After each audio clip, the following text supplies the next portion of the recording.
नीलगाय निम्नलिखित में किस कुल में आती है? देखो, कुछ आदमी गाय मारे होंगे, ये 100% गलत है और ये हिरण प्रजाति का है। ये आपको गांव में आपको देखने को मिलेगा। ठीक है, फसल को नुकसान पहुंचाती है, लेकिन पर्यावरण में सबका अपना अपना एक उपयोगिता है, उसके हिसाब से हम लोग काम करते हैं। ये किसकी बात है?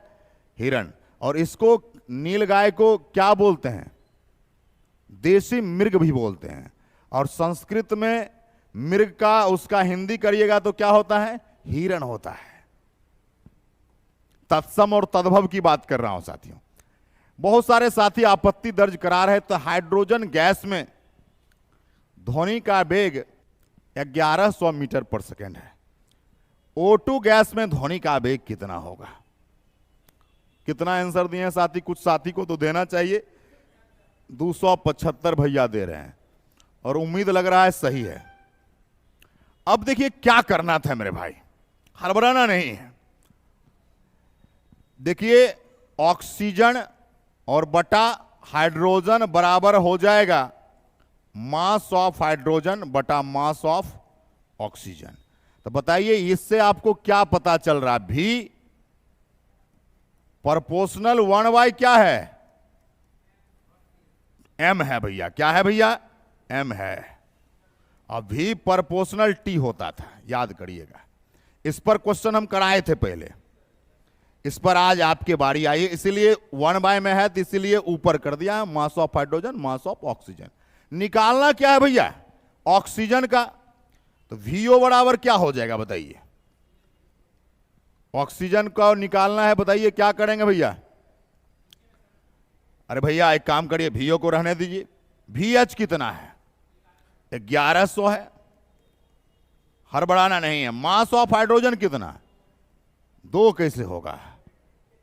1। भैया यहां आप AMU में मोल में नहीं लेना है, 1 होगा। और इसका ऑक्सीजन का 16 होगा। आप आइए साथी, VO बटा 1100 बटा 1/4।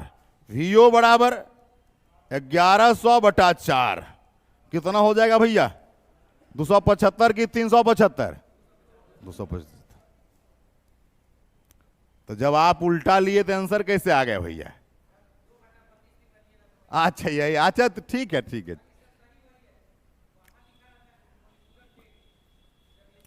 ठीक है, कोई बात नहीं। तो यहां H2 क्लियर चर्चा। अच्छा ठीक है, कोई बात नहीं, आपकी बात आप ऐसा कहना चाहे H2 और O2 लीजिए गुरुदेव, 2 ले लीजिए और 32 ले लीजिए, कोई बात नहीं है, ठीक है, क्लियर है। तो कुछ साथियों से नहीं बना, कोई बात नहीं है। कुछ सवाल ऐसे होते हैं जिसमें आप एक बार देखिए, इस पर अगर सवाल देगा तो आप बना दीजिएगा केल्विन में, लेकिन करना पड़ेगा, फिर केल्विन को सेल्सियस में करना पड़ेगा। आइए, निम्नलिखित में कौन सा कथन गलत है? सुनिएगा बात को, एनसीईआरटी एग्जाम्पलर का सवाल है। मैदान में लुढ़कती गेंद घर्षण बल लगता है, यह बात सही है कि गलत है? सही है। पानी में चलती हुई नाव पर घर्षण बल लगता है, यह भी बात सही है। चिकनी सड़क पर चलती बाइसिकल घर्षण बल लगता है, बिल्कुल सही है। इस पर कंफ्यूजन नहीं होना है।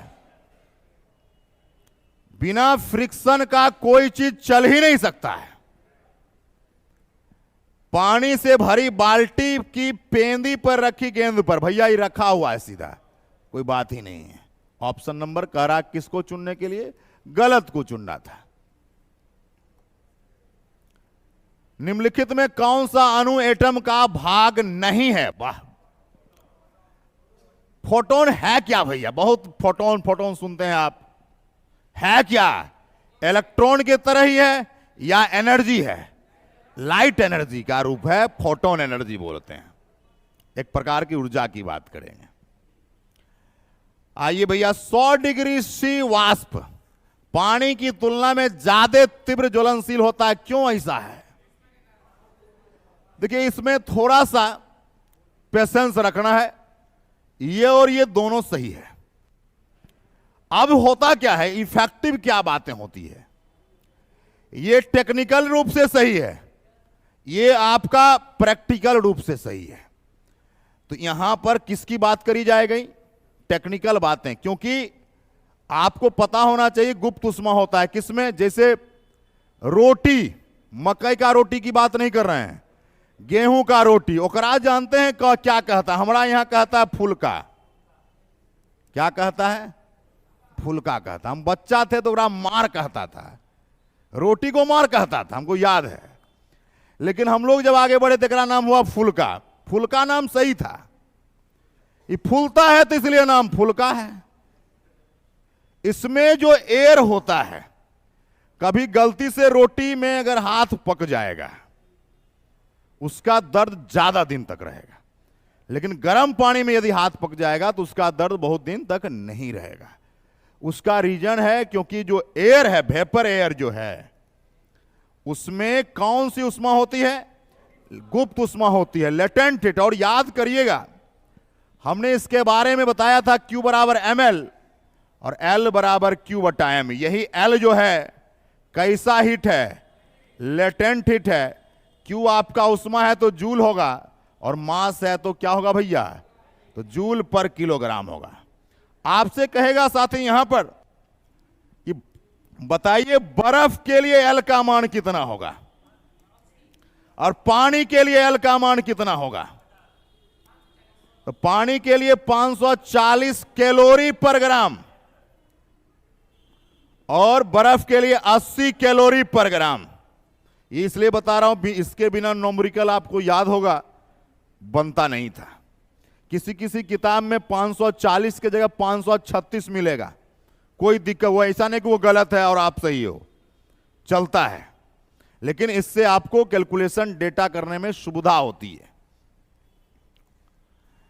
उष्मा संचरण की किस विधि से पदार्थ के अणु एक स्थान से दूसरे अणु तक स्वयं नहीं जाते हैं। देखिए 3 प्रोसेस है। एक आपका चालन है जो बातें करता है सॉलिड के लिए, ठोस के लिए। ईटा पकाते हैं आप, चिमनी में ईटा पकता है, भट्ठा में ईटा पकता है, तो उसका एक अगर पकाते हैं तो ऐसा नहीं कि ये टुकड़ा वहां चला जाता है, उसका दूसरा पार्ट इधर आ जाता है, नहीं होता है। लेकिन दूध को आप गर्म करते हैं, पानी को गर्म करते हैं, तो क्या होता है, नीचे वाला ऊपर भागते रहता है। देखिएगा मॉलिक्यूल्स भागता है। क्यों भागता है, क्योंकि इंटरमॉलिक्यूलर फोर्स क्या होते हैं, कम होते हैं। और सॉलिड में इंटरमॉलिक्यूलर फोर्स क्या होता है, अंतर आणविक बल ज्यादा होते हैं सॉलिड में। संवहन की बात करेंगे तो ये किसके लिए बात होता है, द्रव्य एवं गैस दोनों के लिए बात होता है। विकिरण की बात करेंगे तो किसके लिए बात होता है, किरण के लिए। पूछ सकता है सूर्य से प्रकाश पृथ्वी पर किस विधि से आती है, विकिरण। यहां क्वेश्चन था कि एक स्थान से दूसरे स्थान तक स्वयं नहीं जा सकते, इसका मतलब क्या है, ठोस पदार्थ की बात कर रहा है। लेकिन बोलता कि एक स्थान से दूसरे स्थान तक जाएंगे तो किसकी बात होती, ठीक है। तो इस तीनों के बारे में अच्छे से जानेंगे तब। दूसरी बात मैंने कहा था इसके बारे में कि सन से लाइट अर्थ पर आने में 8 मिनट 20 सेकंड का समय लेता है और 3 गुना 10 पर पावर 8 मीटर पर सेकंड से आता है, जिसका खोज कौन किए थे, रोमर साहब ने करी थी।